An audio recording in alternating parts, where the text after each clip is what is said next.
This podcast is designed with video in mind. So, if you're listening on audio, you're still in the right place, although we recommend switching over to video for the full experience.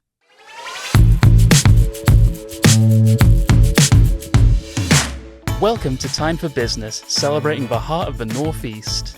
Local businesses are part of the cultural and economic fabric of a place, and this series explores the people and stories behind them.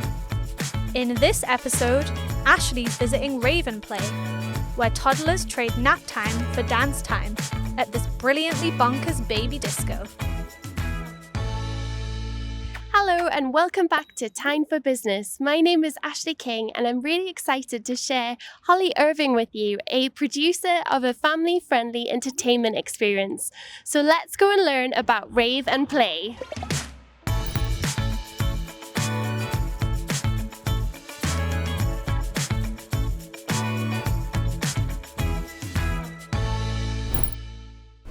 So Holly, thank you so much for catching up with me today. I'm so excited about your event. Can you tell me about Rave and Play? Thank you. It's lovely to be doing this. So my name's Holly and Rave and Play was my brainchild when I was pregnant with my first child, and now I have two.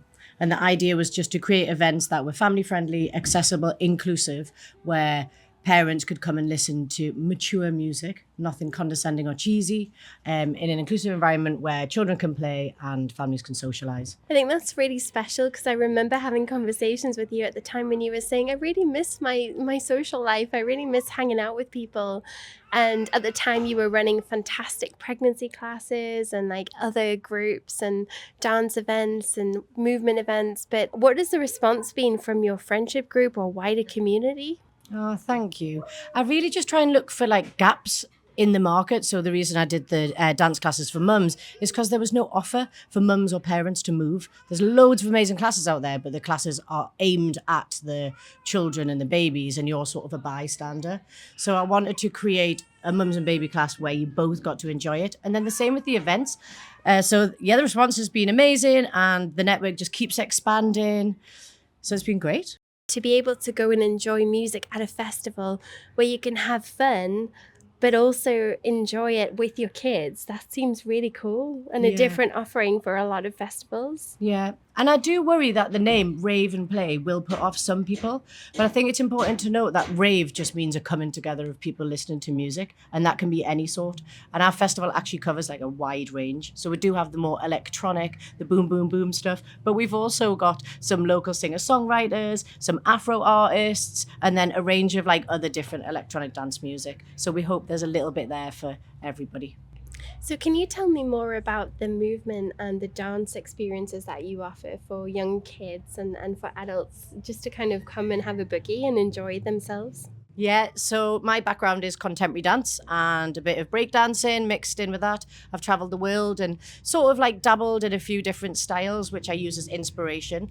And I really just like to offer a space where people can come and move. It's not like a set dance class. So today for Rave and Play, we've got lots of different props that will inspire you to dance. They're also great for sort of taking that barrier that people have towards dance because they're so interested in playing with the ribbon or playing with the pom-pom that they just get lost in that, and then they realize they're dancing before they even know it.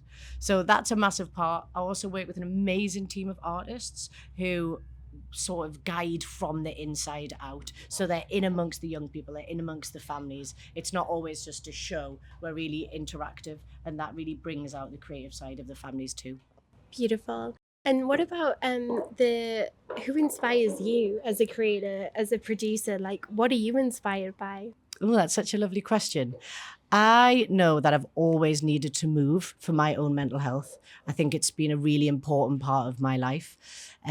So I'm inspired by people that have gave me that space. So the teachers along the way, facilitators, and also my friends, they inspire me a lot, allowing that space to just go out and have a boogie, I also love lots of different musicians and other artists. You've recently done a DJ course, and I thought that was so fun. So how has life been for you since you've done that? Will you be featuring at your festival?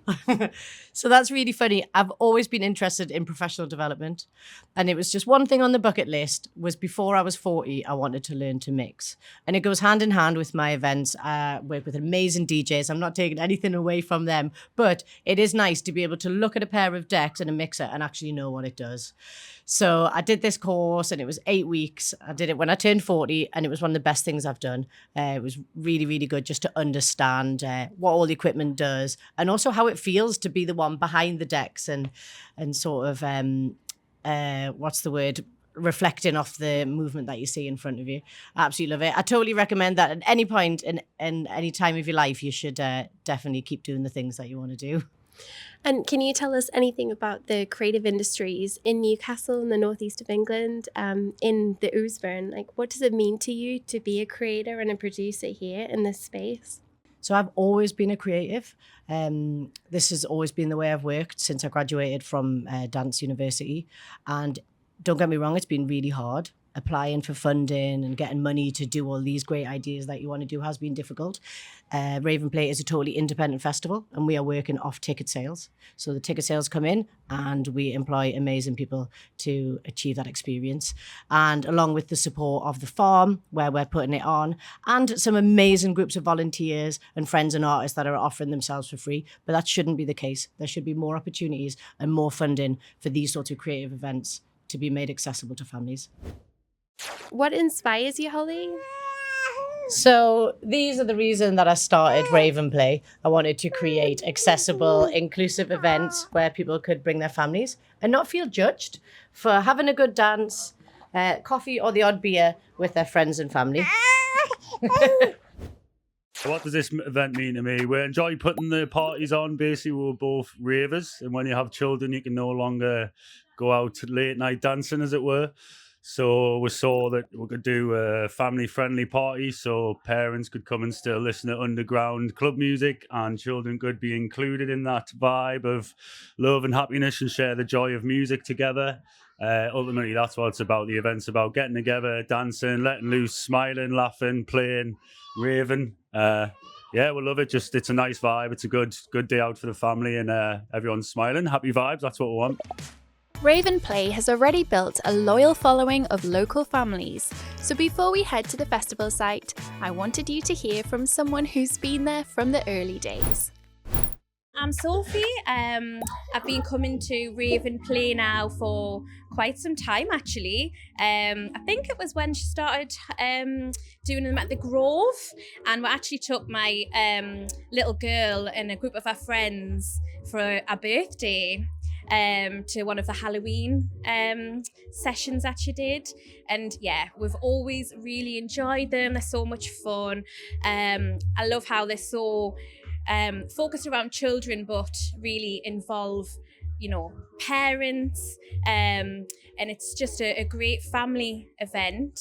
We love the music, all the different elements she brings with all the performances, with all the performers, glitter, face paints. Obviously it's great that it incorporates a pub so you can have a couple of drinks, and it's just a really good way to expose children to music that they wouldn't necessarily maybe listen to, different to your typical like nursery rhymes.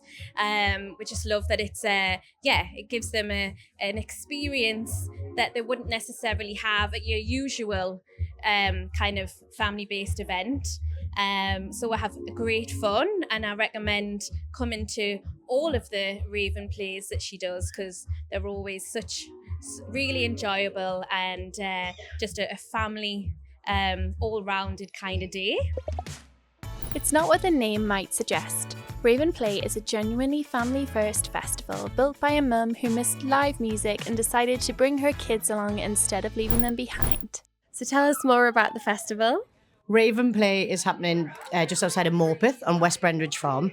I went to visit West Benridge Farm and it was just the perfect place for a festival. It's a really secluded, inclusive, and accessible farm, and the owner is absolutely amazing. So we are there from the 14th to the 17th of August, and we've got indoor and outdoor stages because we're aware of how good the English weather is. Got the outdoors tractor stage and the indoor barn, and we're offering for the full weekend for 3 days non-stop workshops in various theatre, drumming, singing, dancing, and ongoing crafts throughout the whole festival. And then on the outdoor stage, a mixture of DJs and live bands and music.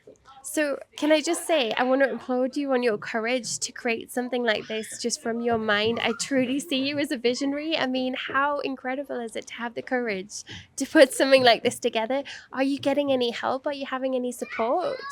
So I've got support from family and friends. Financial support or sponsorship, we don't have yet. Like I said earlier, it was just my brainchild, and when I have an idea, I really run with it because I really, really believe that it's an important thing to do. The tickets have been on sale and it's going really well. We could definitely sell some more, and the more tickets we sell, the more artists we can employ and the more things we can put on for families. And the more you can give back to your community and your creative community. So it's a really cool thing to support. Exactly. I've been working in community facilitation for over 20 years. So it's really nice to go back into those community groups and say, look, this is what we're doing now. It's really exciting. Awesome. Thank you.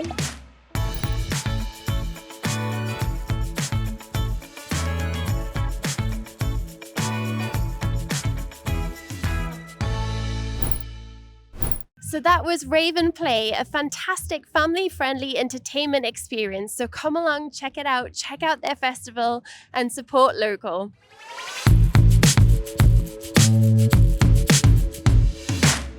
Thank you for listening to Time for Business. It would mean the world to us if you could share the episode with your friends and family so that we can continue to bring interesting stories and people from the Northeast. This has been a Flamingo Heights podcast studio production.